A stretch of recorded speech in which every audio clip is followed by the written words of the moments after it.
Okay, so this week we're diving into something pretty major on the diplomatic front. It looks like President Trump and Russia's President Putin have agreed, tentatively at least, to hold a summit in Budapest. We've gone through the initial reports, the reactions, the immense pressure coming from different sides, especially Kyiv and Congress. And the location itself, Budapest, has a lot of history packed into it. Our mission today, to give you that analytical shortcut, we want to unpack what this planned meeting could really mean, the context, and frankly, the high-stakes gamble involved here. Absolutely. And it's important to grasp, this isn't just some routine meeting. The backdrop is a 2-hour phone call between them, described as productive.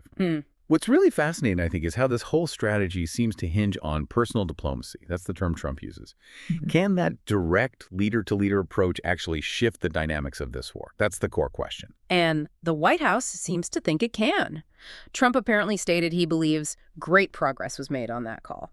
And here's where it gets, well, interesting. He specifically connected this potential breakthrough to the recent Gaza situation, that preliminary ceasefire deal. Almost like saying, see, it worked there, maybe it can work here. It's quite a leap trying to draw parallels between those two conflicts. They're fundamentally very different. But in terms of logistics, Press Secretary Caroline Leavitt said the meeting is very likely, no firm date yet, but the expectation is it'll happen after some groundwork is laid. Secretary of State Marco Rubio is apparently meeting with Russian officials next week to prepare the ground. Okay, but the timing of this announcement. Yeah. Wow, it lands right in the middle of, well, a pressure cooker environment, doesn't it? That's exactly right. This news comes out just as Ukrainian President Zelenskyy is planning his visit to Washington, a really critical visit. So the timing immediately creates this tension. Does it undermine Zelensky's position before he even arrives? Does it signal a shift in U.S. focus? Lots of questions there. And Zelenskyy isn't just coming for a chat. He has specific asks. Big ones. We're talking serious military hardware. Tomahawk cruise missiles, more advanced air defense systems. And those aren't minor requests. Tomahawks mean the ability to strike much deeper into Russian-held territory. Think command posts, supply depots, way behind the front lines. It's a push for a significant escalation in Ukraine's offensive reach. Their argument is, they need this to deter Russia's own escalating attacks, especially on energy infrastructure as winter approaches. So you've got this diplomatic track opening up, championed by the White House. But at the exact same time, Kyiv and key players in Congress are pushing hard for more military muscle, which brings us to that whole peace through strength debate. Precisely. You saw that formal letter, right? A bipartisan group, McCall, a Republican, Swatsea, a Democrat, urging Trump to send the Tomahawks, tighten sanctions, even pressure Russia on the abducted children issue. They're framing it very clearly. This isn't undermining peace talks.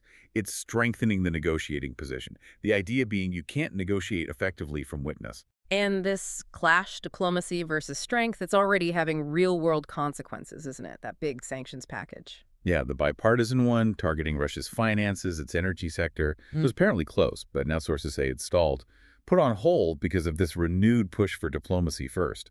It really highlights the difficulty the administration faces in trying to pursue both paths at once. They often pull in opposite directions. And internationally, how does this play out with allies? Well, you had Defense Secretary Hegseth telling NATO allies, very pointedly, that Washington will impose costs on Russia if Moscow doesn't take real steps toward ending the war. So the U.S. is trying to project unity and consequence through NATO while simultaneously opening this direct bilateral channel with Putin.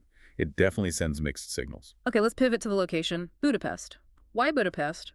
This choice feels loaded. It really does. Apparently it was Trump's suggestion, and Putin agreed almost instantly. That quick agreement tells you something right there. And the host nation, Hungary, led by Viktor Orban, he's a unique figure within NATO, quite friendly with both Trump and Putin. Exactly. Orban jumped on it, called it great news for the peace-loving people of the world. For him, hosting this kind of summit is a major diplomatic win, validating his own approach. But here's where we hit the really heavy historical context. Yeah. Budapest isn't just some neutral city.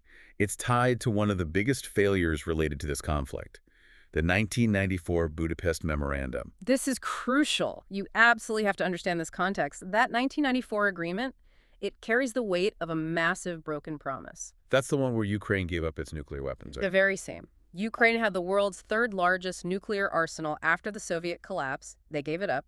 In return, Russia, the U.S., and the U.K. gave security assurances. Assurances about Ukraine's sovereignty, its borders. Assurances that clearly didn't hold up. Not even close. And the problem wasn't just one party acting in bad faith, though that was obviously key. The agreement itself was weak. It wasn't a treaty with real enforcement mechanisms, just assurances. So, holding a new summit in the same city, it just raises profound questions. How can you build trust now on the site of that original failure? What makes this time different? That history looms large. It really does set an incredibly high bar for success. Okay, let's talk about the tone of the actual call between Trump and Putin. Reports suggest it was quite conciliatory, despite everything happening on the ground in Ukraine. Apparently so. Trump highlighted some personal touches, mentioned Putin congratulated him on the Gaza ceasefire, even said Putin thanked First Lady Melania Trump for her work with children. It's clear the administration is emphasizing this personal connection, trying to build some positive rapport as the foundation for these talks. And this focus on direct talks and global deals seems to extend beyond just Russia and Ukraine. There was that claim about India. Yes, the claim that Indian Prime Minister Modi had agreed to phase out buying Russian oil. That would be absolutely huge if true. India's been a massive buyer of Russian crude since the war started, offering Moscow a vital economic lifeline. If they were to actually pull back significantly, that would seriously impact Russia's finances. When you said claim, is it confirmed? Not officially, no. Reuters cited sources saying some Indian refiners might be preparing to reduce imports gradually, maybe anticipating future pressure, maybe market shifts. But no formal government policy change has been announced yet. Still, the fact that this idea is even being floated in these high-level talks shows how interconnected everything is. Just mentioning it sends ripples through the energy markets and puts pressure on India. So when you boil it down, these planned talks really highlight Trump's preferred approach: direct, leader-to-leader diplomacy, trying to broker a big deal, maybe bypassing some of the usual channels. Right. Skipping the traditional, often slower diplomatic machinery. But that approach comes with a lot of skepticism, especially from allies. Many analysts, and probably many NATO members, are cautious. Is Moscow genuinely interested in a fair negotiation?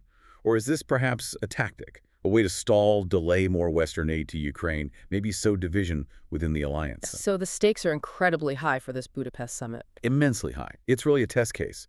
Can personal assurances between two leaders, a handshake deal essentially, overcome the deep-seated realities of this war, a war that's been raging for over 3 years and has fundamentally changed global security? And that's the core tension for you listening in. You have this push for personal diplomacy, this hope pinned on a direct conversation between Trump and Putin.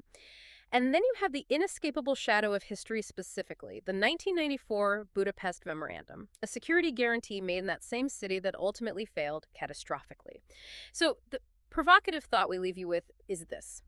Given that track record, what would a successful outcome in Budapest even look like? What kind of agreement, what kind of guarantees would be needed this time to be truly credible, to go beyond just a temporary pause and actually reshape security in Eastern Europe? That's the monumental challenge they face.